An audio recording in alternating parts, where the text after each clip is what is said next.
Buenas noches, país, ¿cómo están ustedes? Como todos los miércoles charlando tras estos 20 años de lo que nos pasó a todos. Es como si nos hubiera pasado una locomotora por arriba en este país. Yo voy a seguir bregando, como todas las semanas y sobre todo en este año, de lo que deberíamos hacer para empezar a mejorar. Primero, abocarnos a la cultura, fundamentalmente entre nuestros jóvenes y nuestros chicos, porque no llegan demasiado bien a la universidad, culpa también nuestra, obviamente. Y segundo, la justicia, porque la justicia en este país nos vuelca la inseguridad en función de esa puerta giratoria que entran y salen y esos juicios que tardan años y años y años sin definir qué pasa. Justamente el programa pasado hablamos de la AMIA y hablamos de Nisman, de lo que había pasado, o mejor dicho, de lo que no pasó. Tenemos que entender que las políticas de Estado va a ser lo que nos va a hacer crecer como país y dejar de estas peleas, digamos, estúpidas entre unos y otros, que no logran absolutamente nada.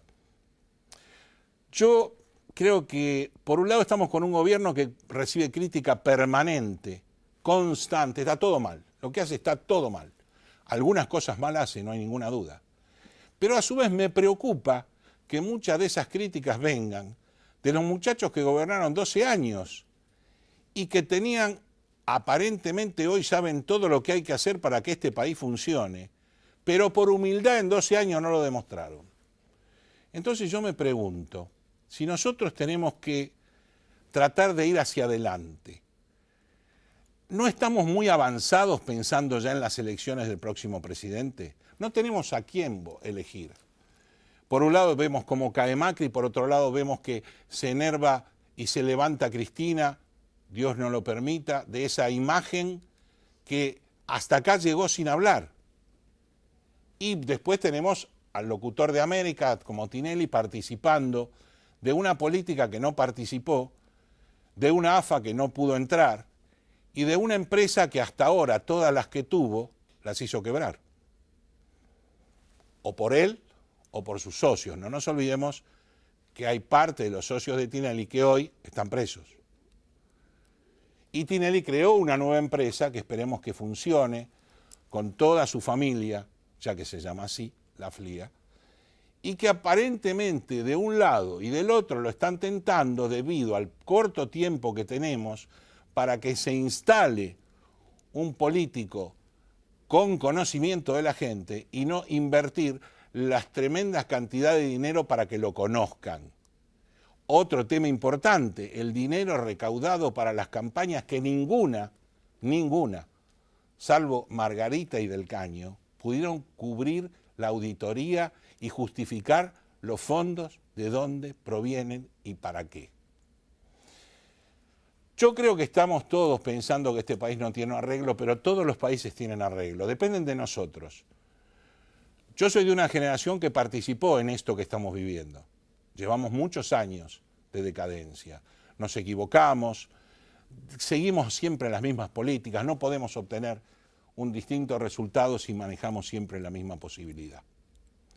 Así que, como insisto tanto en la cultura, hoy vamos a estar hablando con Laura Velasco, como insisto tanto en la justicia y en la seguridad, vamos a estar hablando con Martín Siracusa, y como insisto tanto con el tema de las facturas y la energía y lo que pasa en el país después de todo este tiempo, vamos a estar hablando con Daniel Montamat, un invitado que ya vino algunas veces, pero hoy hace mucho tiempo que no lo vemos, y nos va a aclarar cómo estamos al margen de el pánico que tenemos cada vez que llega una factura de un servicio.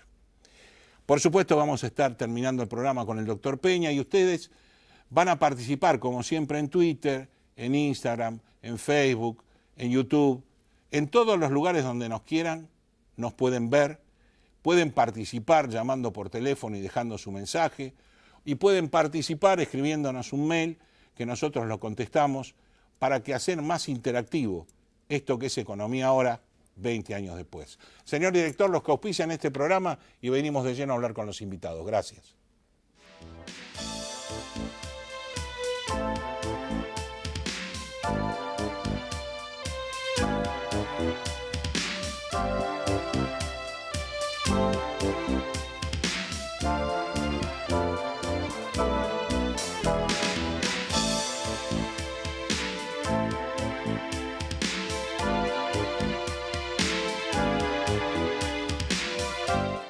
Alianza Group nace ante la necesidad de contar con una empresa confiable para realizar tareas de remanejo de mercadería. Ofrecemos almacenaje, etiquetado, acondicionamiento, estampillado fiscal, armado de pedidos, estibaje, inventario, control de stock, promociones, paletizado y servicio de limpieza. Contáctenos al 011-2153-0857 o a info@alianzagroup.com.ar.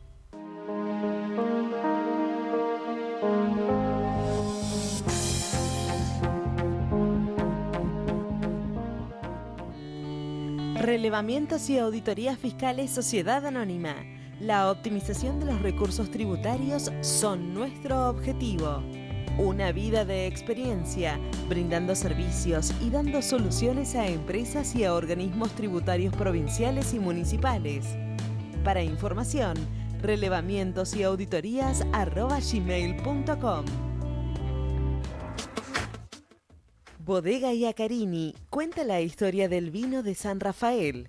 Cada una de sus líneas transmite los valores de la tradición, el culto al trabajo y su recompensa, el homenaje a sus hacedores.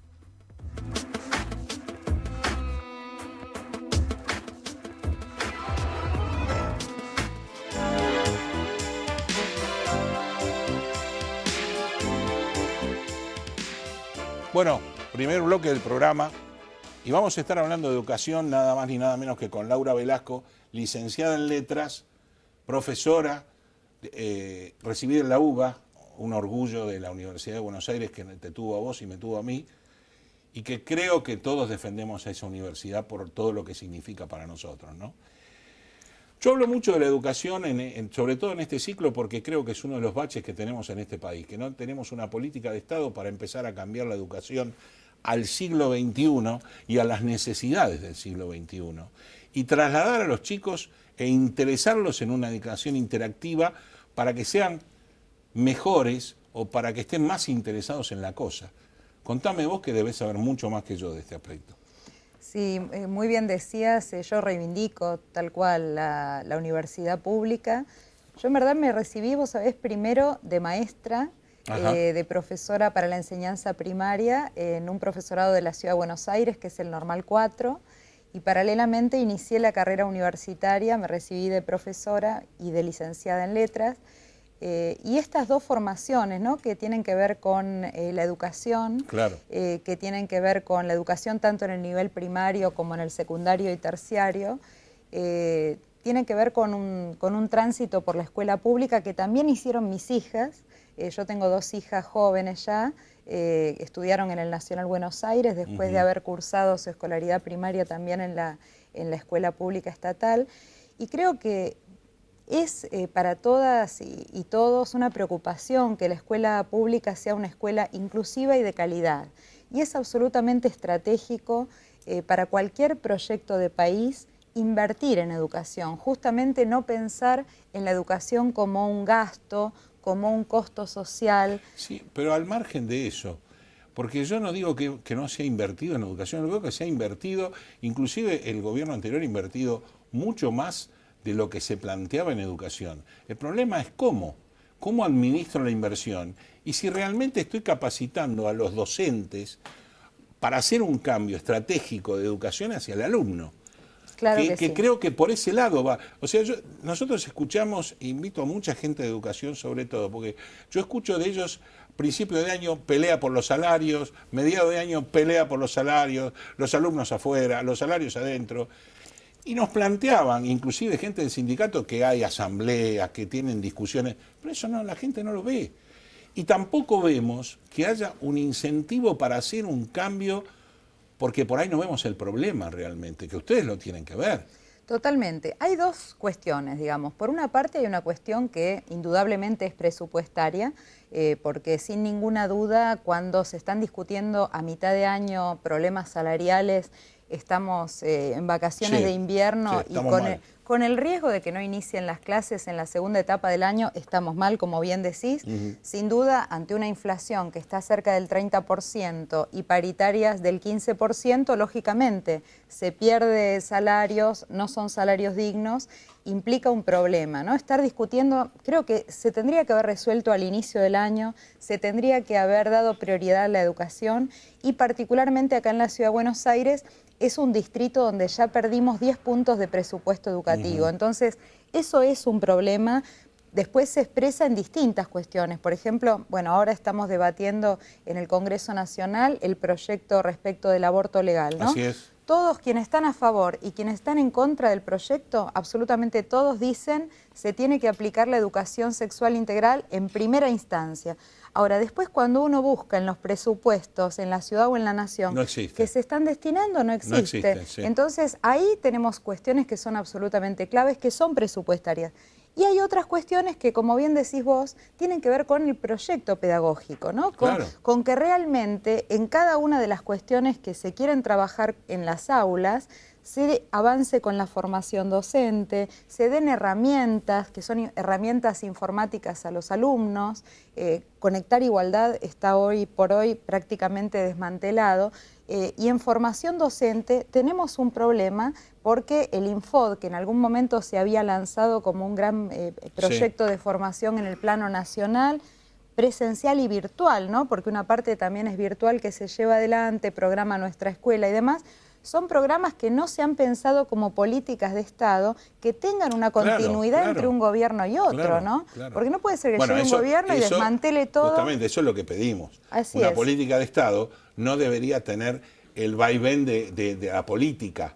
Digamos, el Estado va hacia ese lado, como tantos países que han progresado en el área educativa, Chile, Uruguay, nuestros vecinos, por ejemplo, lo han hecho. Es política de Estado y nosotros seguimos en el chiquitaje de la discusión política y no nos damos cuenta de lo que estamos dejando en el camino, que son nada más ni nada menos que el futuro de nuestro país. Totalmente. A veces se escuchan algunos comentarios que, hace muy poquito tiempo se debatía en torno a si la educación tenía que tener una perspectiva crítica, ¿no? Como que se ponen cosas en debate que realmente a esta altura del partido debieran estar superadas, que creo que en estas cuestiones que tienen que ver con ponerse de un lado o del otro, de una confrontación partidaria, se pierde de vista que hay algunas cuestiones que tienen que reunir a todos y que no se pueden poner en discusión y que ningún país que sea un país moderno, que sea un país serio, que sea un país que piense en el desarrollo social, las deja de lado. Entonces, creo que esto de la comprensión lectora, por ejemplo, de estimular la mirada crítica, de estimular la creatividad, la innovación por parte de los estudiantes en todos los niveles educativos, es absolutamente Inclusive, fundamental. Tienen un grave problema en cuanto a la escritura, porque la lectura te trae que no tenés conocimiento de la escritura. Y hoy que está hiperconectado con un aparato que es un teléfono y ya no te dirige la palabra, un joven, no te hablo de 18 años, 19, 20, 22, el tipo ya empieza a escribir mal. ¿Por qué? Porque es todo rapidito y como se entienda, no como debe ser. Lo que pasa es que hay que ver cómo, y en esto es fundamental la formación docente y el trabajo con la tecnología, hay que ver cómo justamente esas herramientas se pueden utilizar, pero desde una perspectiva pedagógica. Exacto. De modo tal que este intercambio que muchas veces sucede absolutamente en el cotidiano de los jóvenes y de los adultos también hoy en día, ¿no? Con el WhatsApp, esa escritura, por ejemplo, que sucede con las redes sociales, que sucede con el manejo también de la imagen, de los videos. Bueno, cómo este intercambio a través de estos medios se puede vincular con un trabajo pedagógico y educativo. Es posible hacerlo, lo que pasa es que los docentes tienen que tener las herramientas para poder llevarlo adelante en el aula también.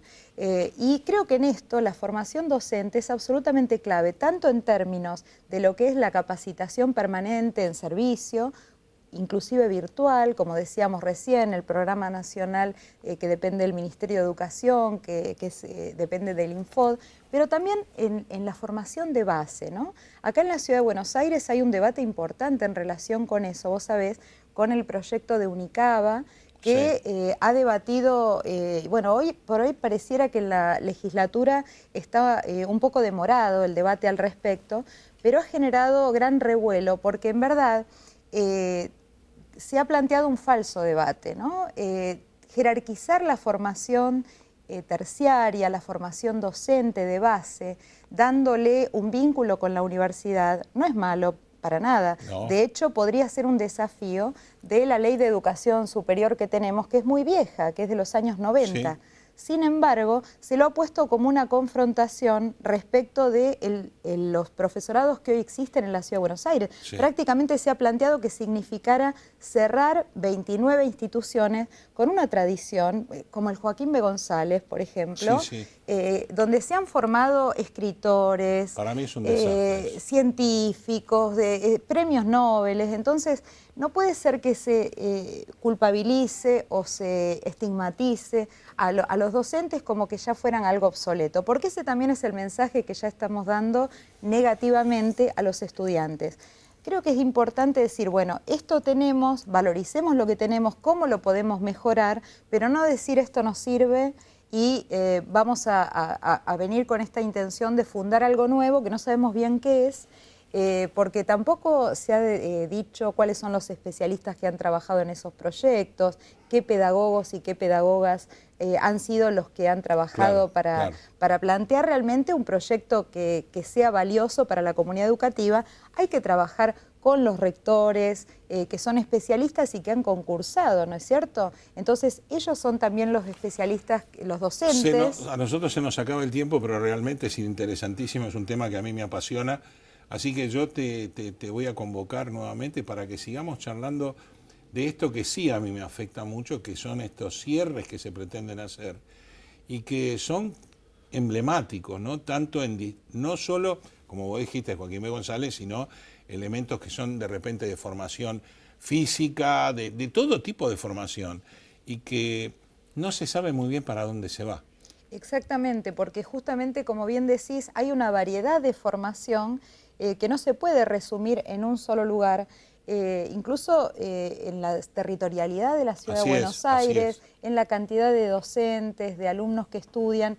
Realmente apostar a la formación docente tiene que ser un signo de los tiempos, más allá de uno u otro gobierno que esté en la Ciudad de Buenos Aires o en el país, ¿no? Sin duda tiene que ser la educación una política de Estado, porque allí está el proyecto de país que queremos todos y todas desarrollar para el bien común. Ahí está la base en la que tenemos que trabajar fuertemente. Y es una preocupación... es una preocupación, vos sabés, el que, bueno, ahora se está planteando que tiene que haber recortes en función de la situación económica. Es una preocupación que los recortes no sean en educación. Gracias por haber venido a Economía Ahora. Vamos a seguir convocándote porque es un tema, por lo menos que a mí me preocupa muchísimo, porque creo que por ese lado vamos hacia el futuro del país. Muchas gracias a ustedes. Al contrario. Hacemos una pequeña pausa y venimos a hablar, hablábamos de justicia y de seguridad o de seguridad y justicia. Bueno, van a ver que está interconectado.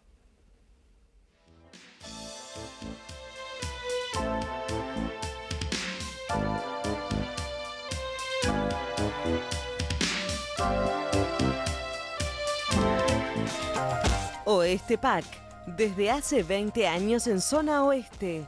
Amplio horario de atención, desde las 8 hasta las 17:30 horas. Entregas a domicilio y envíos al interior. Contáctanos por teléfono, Facebook, WhatsApp o Twitter. Respondemos su consulta al instante. Bodega Iacarini cuenta la historia del vino de San Rafael. Cada una de sus líneas transmite los valores de la tradición, el culto al trabajo y su recompensa, el homenaje a sus hacedores.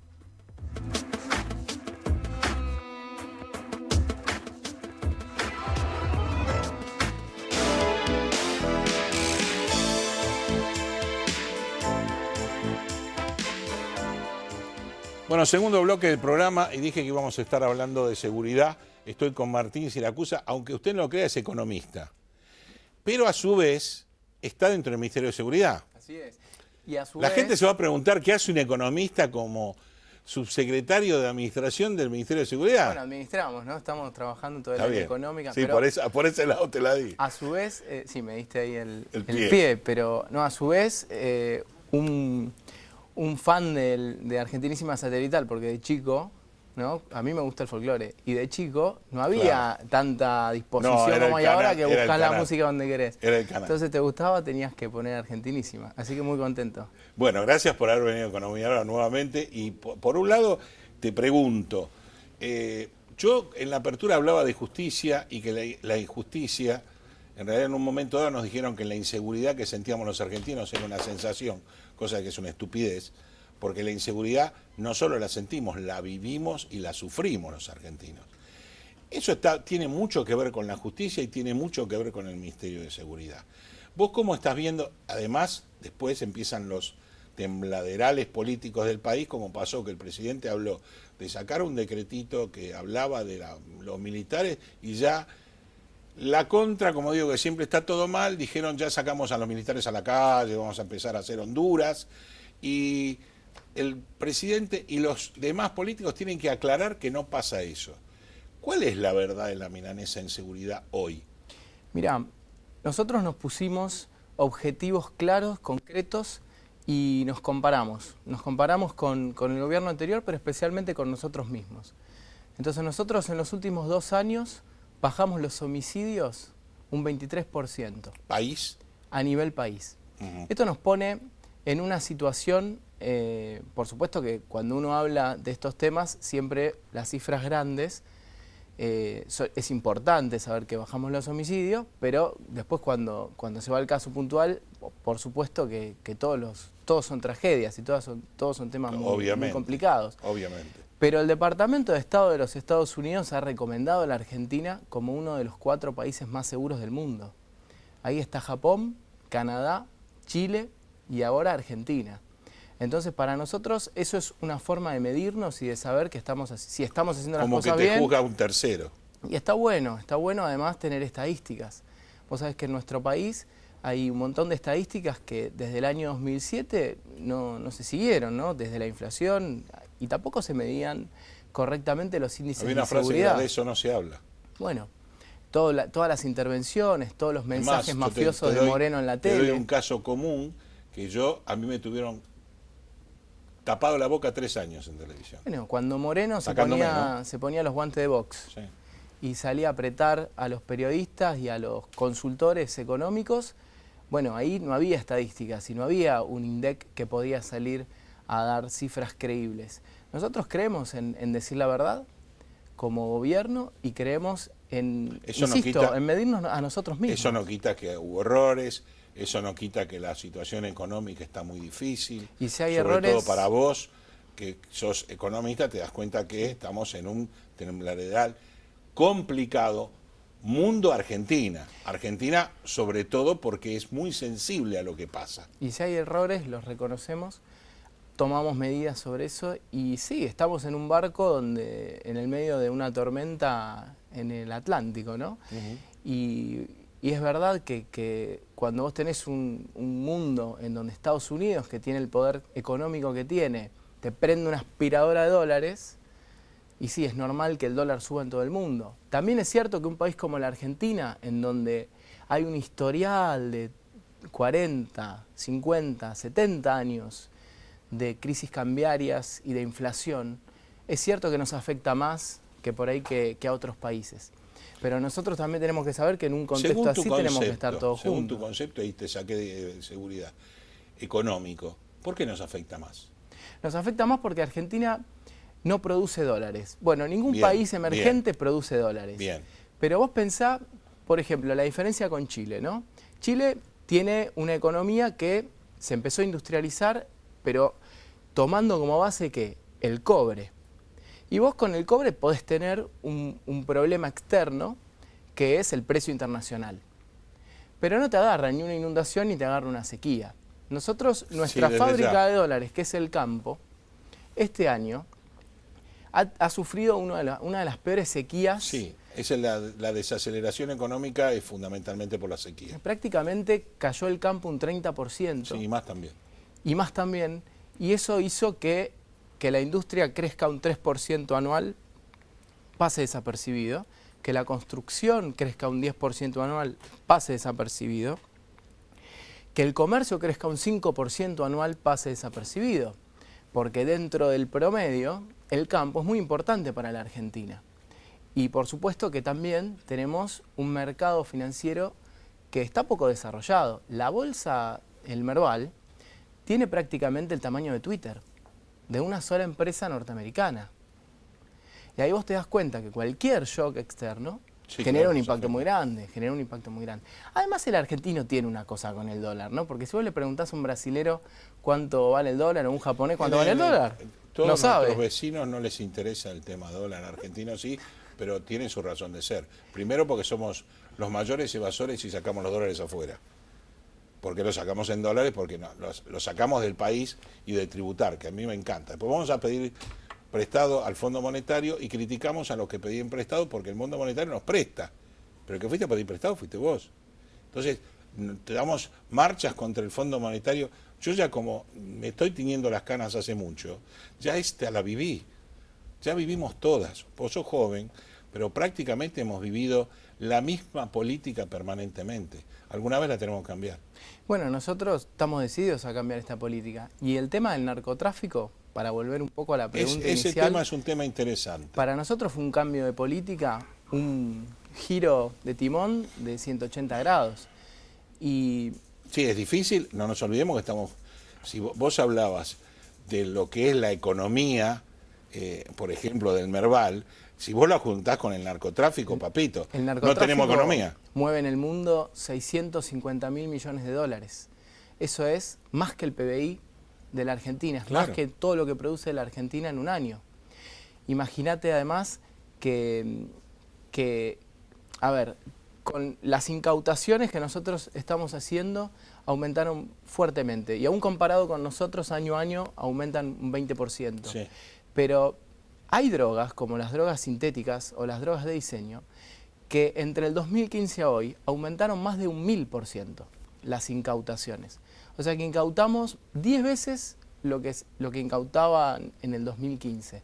Eso tiene que ver con una decisión política de que no importa quién esté detrás, no importa si es juez, si es político, si es policía o quien sea. Para nosotros es un narcotraficante. Sí, igual el Ministerio de Seguridad está encontrando que la mezcla con la droga hay mucha política. Bueno, Itatí es un caso fundamental. Ahí cayeron el intendente, comisario. Y para nosotros no hay distinción. El que trae droga es un tipo que está tiñendo las calles de sangre, porque donde hay droga hay muerte. Y donde hay cocaína hay paco y hay chicos que se pierden. Que se destruyen, que se destruyen su vida a los 10 años. Que destruyen su vida. Entonces para nosotros eso es una línea muy clara. ¿Estás del lado del Estado o estás del lado del narcotráfico? Lo que pasa es que a veces no sé si la gente está muy clara quién es el Estado. Porque muchas veces en lo que pasa con las pensiones, las pensiones por invalidez y demás en coche, donde empezamos a descubrir que hay pueblos enteros pensionados, o el famoso pago de tarifas, que hemos estado todos chochos porque pagamos 2,80 pesos. Y yo discutiendo con mucha gente que ese beneficio se lo da, lo mismo que pasa con la uva, al rico, no al pobre. No es que alberga al pobre, lo soluciona el problema al rico. El pobre sigue sufriendo igual, por mucho o por poco. Y hoy estamos pagando las consecuencias de ese tipo de cosas. Y no es fácil al argentino empezarle a decir que tiene que cambiar, porque las estructuras están así. La AFA es un ejemplo de la Argentina, la AFA solo, donde había 75 para votar y votaron 76, ya estamos. Bueno, vos hablás de los subsidios, por ejemplo, a las tarifas, ¿no? Claro. A la producción. La verdad que la política de subsidios nos hizo quedar sin energía. Sí. Nosotros éramos exportadores de energía y hacia el año 2010 pasamos a ser importadores de energía como país. Pero lo que hay que decir es que la energía nunca fue gratis. La energía nunca fue gratis porque... No fue, ni es, ni va a será. Ser, porque si vos necesitas energía, que es nada lo que mueve la industria... En economía nosotros tenemos que decir, cuando alguien gana algo, hay otro que pierde. Bueno, no hay almuerzos gratis, claro, decía exactamente. un economista. Milton Friedman. Pero, digamos, de cada 3 pesos de subsidios, 2 iban destinados al 50% más rico de la población. Y sin contar, o sin mencionar, que estaban concentrados los subsidios en la ciudad de Buenos Aires y en el conurbano. Porque si vos le preguntás a un cordobés o tema que te quiere matar. Y bueno, pero porque ellos, del 2000 en adelante, las tarifas subieron lo mismo que subió la inflación. Un changuito de supermercado en el 2000, yo me acuerdo porque iba a Coto, un changuito de supermercado lo llenabas con 100 pesos. Bueno, en el 2015 necesitabas 1.500 pesos, o sea, 15 veces. Pero las tarifas habían subido nada más que un 30% en Buenos Aires. Sí, bueno, fue en definitiva la masa crítica. Ahora en el próximo bloque vamos a estar hablando justamente de energía, pero volviendo al tuyo, a lo de narcotráfico, pienso, la gente, no hemos visto mucha gente presa. Esa es mi preocupación. Veo mucha captura de droga, no veo mucha gente metida en prisión. No, hemos recapturado 5.000 prófugos y además hemos aumentado, además de la incautación, también un 40% las detenciones. Y hubo casos famosos también, pero hay que mostrarlos a todos, Martín. Hay que mostrarlos a todos, que la gente vea que están haciendo cosas, si no, la gente empieza, y la droga ¿dónde va? ¿La queman? ¿No la queman? ¿Se la lleva el juez? ¿No se la lleva? Pues es que el argentino, salvo cuando sale al exterior y le ponen un stop y para, acá no para nunca. Es desconfiado per se, porque él es así. Él es ventajero, es vago, es mentiroso, es así. La droga acá se quema toda. La droga se quema toda, pasan unos días, pasan 5 días, que es lo que dice la ley, y se quema todo en hornos pirolíticos o en grandes quemas que se van haciendo, pero siempre se quema la droga. Y nosotros lo que tenemos son también procedimientos de control, porque sabemos que el narcotráfico mueve mucha plata y sabemos que el narcotráfico puede corromper. Por eso también cuidamos a los agentes de policía, a los efectivos de gendarmería, de prefectura, de la policía de seguridad aeroportuaria. Los cuidamos. Estamos todo el tiempo atrás de saber que, por ejemplo, para contarte algo que es para nosotros no tenemos más tiempo. En un minuto. En el 2015, sí, un retirado de gendarmería o de prefectura que se retiraba, se llevaba a su casa el 40% de su sueldo. Eso fue una política que desde los 90 hasta el 2015... son todos los sueldos en negro. En estos 2 años nosotros ese monto del 40% lo llevamos al 80%. O sea, subieron los retiros. Nosotros lo que hicimos fue blanquear. Jerarquizar.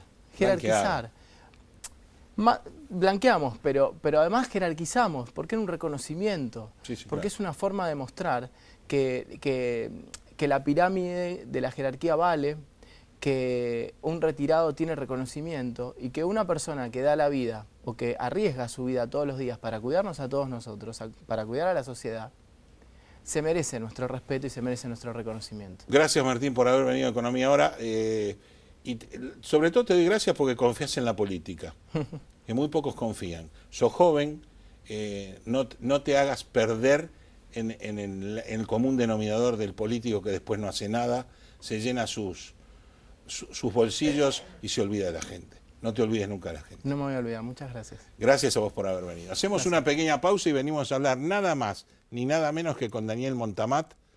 ¿De qué? De energía.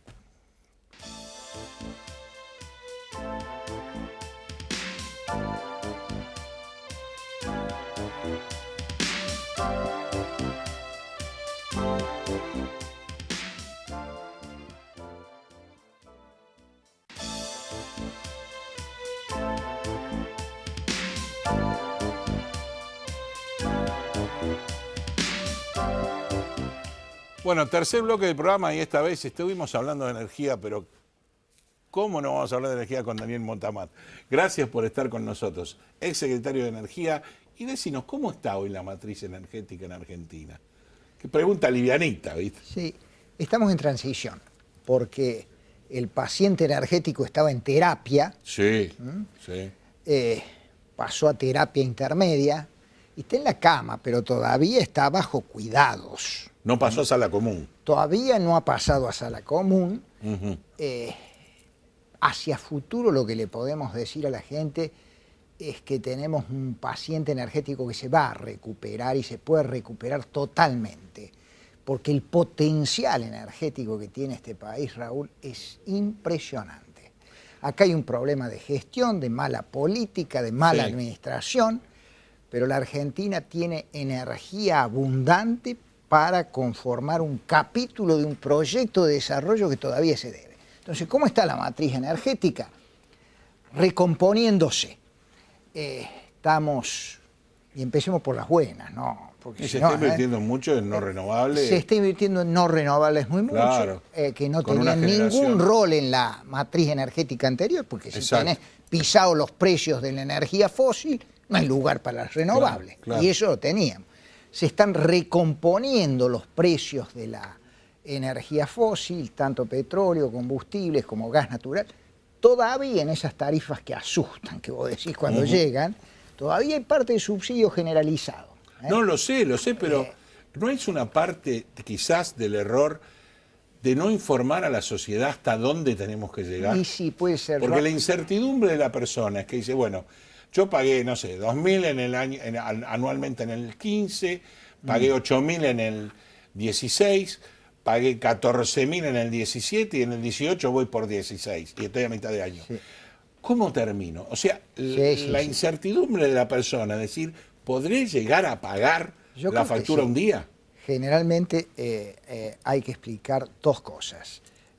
La energía tiene costos económicos, lo dijeron en el otro bloque, una gran mentira hablar de energía gratuita. Los subsidios, Raúl, hay que explicar a la gente como economista, los pagamos también nosotros, todos, los pagamos con impuestos y cuando los impuestos no alcanzan, con el peor de todo, que el papel pintado, ¿no? Entonces, hay que decir, por un lado, que las tarifas tienen que recuperar sus costos económicos, que los costos económicos no están actualmente recuperados y que hay un universo de gente, y esto tiene que ver con el problema de comunicación, de información, que hoy está recibiendo una tarifa social muy reducida. En electricidad tenemos 12.800.000 clientes en todo el país. 4.300.000 están recibiendo tarifa social, que es hasta cierta parte. ¿Qué te parece? Hasta cierto consumo de kilowatt sin costo. Es un subsidio. En gas tenés 8 millones y algo de consumidores de gas en la Argentina, menos que en electricidad. Y tenés cerca de 1.800.000 que están recibiendo una tarifa social. Esa gente, el gas natural, el componente gas natural. Porcentualmente es menor. Sí, el componente gas natural. Acuérdense de que hay gas natural, transporte y distribución. El componente gas natural, esa gente lo está pagando cero hoy. Y eso se ha prorrogado este invierno. Esa gente la paga cero. Sí. Todos la pagamos el costo. Todos están pagando, y no todo el costo todavía, no todo el costo. El gran problema macro que ha tenido la Argentina. Hay problemas con, por ejemplo, en el gas, Boca de Pozo y el precio de Boca de Pozo, o hay problemas con el Boca de Pozo porque es dólar, o ambos. Bueno, hay problemas con el dólar porque este país viene de inflación crónica. Eso, claro, porque a la gente la despertamos con que, ojo muchachos, el dólar aumentó un 40% dicen, y no lo van a pagar solamente en el supermercado, lo vas a pagar en la luz y el gas. Claro, la canasta energética está dolarizada y Raúl, podemos engañarnos, pero está en un país de las características de Argentina. Si Argentina fuera un gran exportador de energía, Arabia Saudita, tiene después la empresa de Arabia Saudita, del Estado árabe, que subsidia el consumo interno. Pero son 800.000 barriles día, produce 12 millones, el resto se vende al exterior. Entonces, bueno, en economía nada es gratis, habría que discutir si ese es el mejor subsidio, en todo caso, pero lo pueden hacer. Argentina es un país con petróleo y con gas. Si subsidias los combustibles como quisimos hacer, inmediatamente pasamos a condición de importador. Y cuando importamos petróleo, gasoil, nafta, ¿con qué lo importamos? ¿Con pesos o con dólares? No, con dólares. ¿Y a qué precios? A los precios internacionales. ¿Les querés cerrar la puerta? se te meten por la ventana. Es decir, que asumamos de una vez por todas estas verdades que hay que saber transmitirlas a la sociedad. Yo a veces veo que no hay una comunicación sencilla de todo esto. No, claro. Entonces, el gas natural. El gas natural no es un bien transable internacionalmente, aunque la competencia que está estableciendo el gas por barco al gas por gasoducto está internacionalizando el mercado. Así es. Ahora, si no tienes gas, ¿con qué lo reemplazas? Y lo tenés que reemplazar con gasoil o con fuel. Claro. Y esos son productos transables internacionalmente. También, entonces, claro. importábamos gasoil porque no teníamos gas natural. Bueno, todo esto lo tenemos que recomponer. Lo bueno es que en estos primeros 5 meses la producción doméstica de gas natural viene creciendo de nuevo respecto al año pasado, casi un 4%. Que se está entrando a desarrollar todo este gas no convencional, la famosa vaca muerta. Que tenemos ahí recursos no solo para autoabastecernos, Raúl, tenemos gas para vender al mercado regional y si tenemos proyecto de largo plazo, si pensamos en el desarrollo a largo plazo, tenemos gas para el mercado internacional. Y si podemos vender ese gas, no ahora, en el 2030, interactuando en el mercado de GNL, vamos a tener gas barato para todos los argentinos, en pesos y en dólares, porque te va a ayudar a resolver también la ecuación económica. Es impresionante lo que se...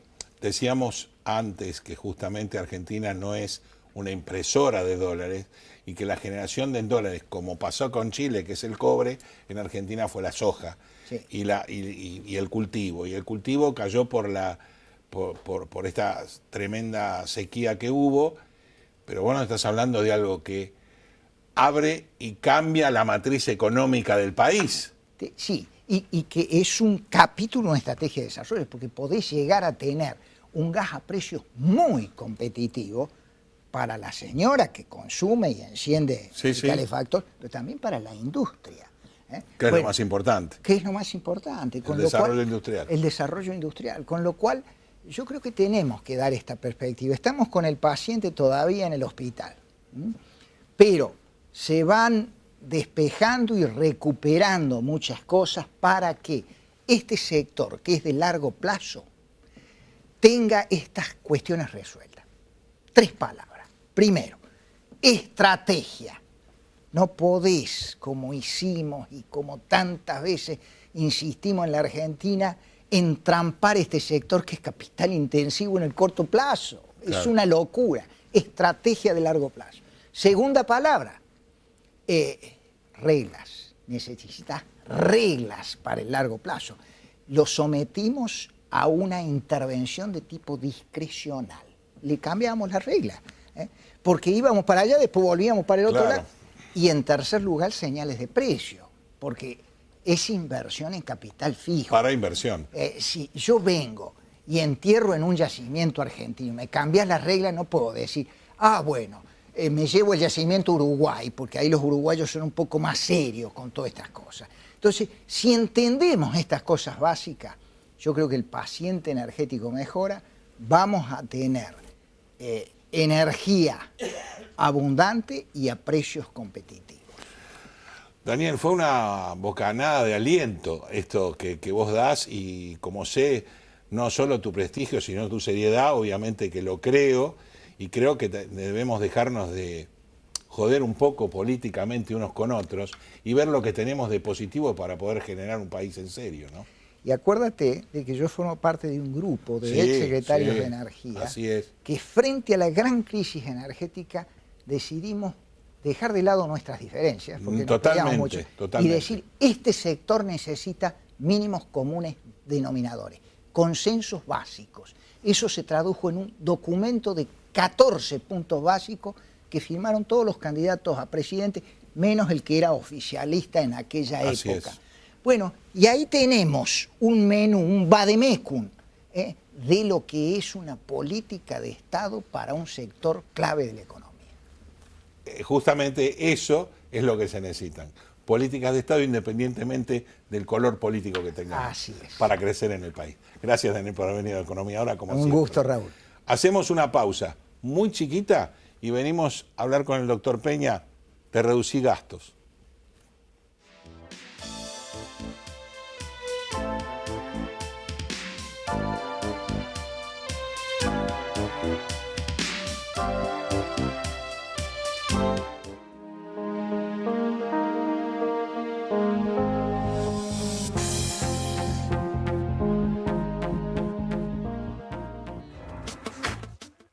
Bodega Iacarini cuenta la historia del vino de San Rafael. Cada una de sus líneas transmite los valores de la tradición, el culto al trabajo y su recompensa, el homenaje a sus hacedores.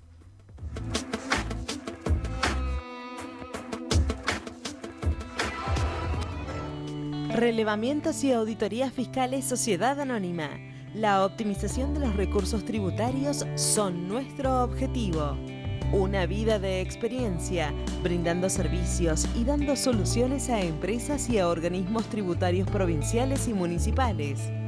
Para información, relevamientos y auditorías@gmail.com.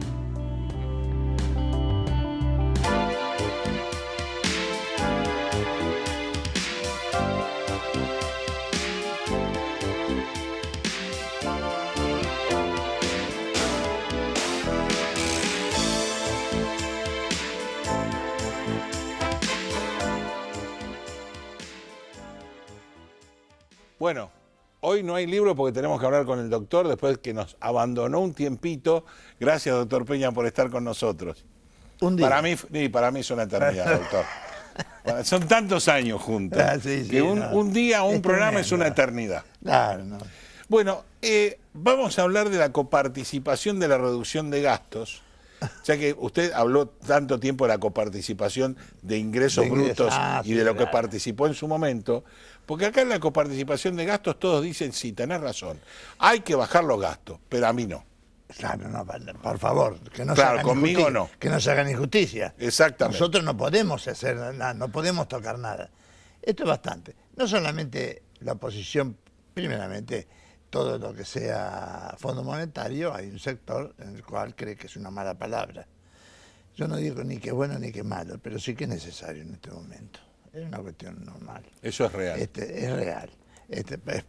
Por supuesto que es mucho mejor ser un Estado autosuficiente en cuanto a recursos, pero lamentablemente después de Eso no es real. Eso no es real. Después de lo que tuvimos acá, el despilfarro, claro, los bolsos tirados por los lados, bueno, no podíamos esperar otra cosa. No, y la misma política de subsidios, que fueron a dos puntas. Uno, que había quien los pagaba, que éramos todos con impuestos e inflación, y otro, los negociados que se hicieron, porque hay barcos que todavía estamos esperando que lleguen, y no sabemos cuándo van a llegar. Y aparte de subsidios que tan mal administrados, que en alguna oportunidad yo he puesto de manifiesto que siguen existiendo servicios subsidiados, y otros que cometen una serie de estupideces, por ejemplo, Edenor, que manda factura, porque ahora es obligatorio los servicios, facturarlo sistema papel. Sí, sí. La tengo yo, no voy a traer nada. Reclamando 0,01 centavo. Está muy bien. Bueno, para eso, si el sistema papel lo hacen para eso, es mejor que lo cuelguen en el baño. Recuérdese que decía un conocido común nuestro, su centavo vale. Domingo Felipe, no nos olvidemos. Pero bueno, ahora, igual, las provincias, desde que dejamos el gobierno anterior hasta acá, han tenido una recomposición con respecto al ANSES. Sí. Muchas de las provincias están niveladas o son superavitarias, y hay otras contadas con los dedos de las manos mutiladas que no son superavitarias, sino que están en déficit. Pero son déficits muy pequeños. El gran problema está en la nación. En la nación y en las provincias. Las provincias, el primer problema es, digamos, las provincias, no me voy a poner el caso de Chubut que dice, nosotros no cedemos ni un centavo. No, porque ni sé cómo se llama, es el que lo subroga al fallecido Das Neves. No sé. No, yo tampoco. Pero entre paréntesis, haber hecho conocido por decir, acá no se toca un peso. Bueno, entonces este no es un país federal, ¿eh? Ya sabemos que no es federal del todo, pero por lo menos... Sí, hay mucho feudal más que federal. En efecto, no es lo mismo, creo. No es lo mismo. Pero luego están la oposición, los que están ya de por sí opositores, aquellos que están todos de acuerdo en que hay que cumplir esa meta, que el presupuesto 2019 tenga... es que no hay otra salida. Un 1.3% del PBI, del déficit, bajarlo. Están de acuerdo, pero nadie quiere poner un peso, ¿eh? A mí no me toque nada. Y entonces comienzan por señalar a provincia de Buenos Aires y ciudad de Buenos Aires, en el cual se ha estimado que, ojo, la gobernadora Vidal dice que hay un piso de un 20.000 y le ponen un techo de 30.000 millones, estamos hablando. Sí, sí. Pero la gobernadora Vidal tuvo una recomposición que claro, ¿cómo? No la había tenido en los últimos años. El fondo del conurbano no se veía cuántos años hace. Y la ciudad de Buenos Aires también, digamos, es rica. También. Y es rica. Tiene un 5 de base y un 10 de techo. Todas las provincias, así graciosamente, dicen que esas dos provincias tendrían que aportar, las dos jurisdicciones, 70.000 millones. 70.000 millones. Le colgaron un poquito más. Le colgaron, sí. ¿Cómo le hicieron precio con un tercio de los 300.000? Un tercio. De cualquier manera, esto está en discusiones que se hacen en grupos. Primero no aparecen las caras de los gobernadores, aparecen las caras de los ministros de Economía. Economía, Hacienda o algo similares, o el que subroga porque no está bien el subsecretario, y tienen esas reuniones para llegar luego a las conversaciones directamente con quien maneja esto, que es el ministro Duhovne. Ahora, no tenemos mucho tiempo. Esto se tiene que resolver rápido, no, claro. No podemos estar sin presupuesto. Tenés el presupuesto. Si no se sanciona el presupuesto en tiempo y forma, y en la forma que se ha consensuado, o está consensuado con el Fondo Monetario, bueno, vamos a tener mucho las remesas no van a venir. Y entonces vienen las quejas, ¿y por qué no? Bueno,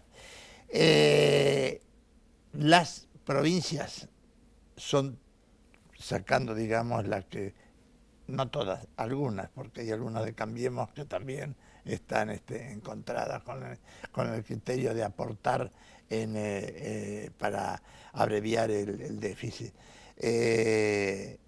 Solamente parte de Cambiemos está de acuerdo. Yo no creo que sea muy fácil lograr el monto. No es fácil. No es fácil y más. Tengo la mala impresión, por cómo se ha tratado hasta este momento, cómo se han expedido las provincias, algunas mismas de Cambiemos, que no se va a poder lograr el consenso general, que sería, en última instancia, no como al principio, sino 300.000, de los 300.000, 200.000 la Nación y 100.000, con una serie también de tractos con los gastos de servicios que serían tomados o no tomados a cargo de a cuenta de mayor. Nos quedan 2 minutos y yo quería hablar con usted del cajoneo, perdón, de la distracción con la ley de extinción de dominio, que parece que nadie la quiere votar para que no lo toque. Claro, todo el mundo no sabe si no resulta como la guerra naval, si puede ser tocado o puede ser hundido. Aún funcionarios de este gobierno actuales. Sí. Esto sería una espada de Damocles. De cualquier manera, la media sanción de diputados es muy cuestionable. Pero pierde estado parlamentario. Claro, pero sería bueno que la cambiaran y volviera. Volviera, tener tiempo a cambiar y poder no perder el estado parlamentario. Pero hay algo. Cuando se piensa en el modelo actual, el que está para ser tratado en el Senado, va a traer una retahíla, una catarata de cuestiones institucionales y constitucionales. Porque evidentemente lo que ocurre es así, cuando verdaderamente hay un caso, por ejemplo, llamemos Cristóbal López o el Grupo Indalo, Lázaro Báez. O Lázaro Báez, quise decir, bueno, lo que hay que hacer es tomar las medidas precautorias, que esas están. Embargando, pero no, esos embargos simbólicos, 500.000 pesos, 100.000 pesos. Ustedes dicen, ¿pero qué hizo robó un kiosco.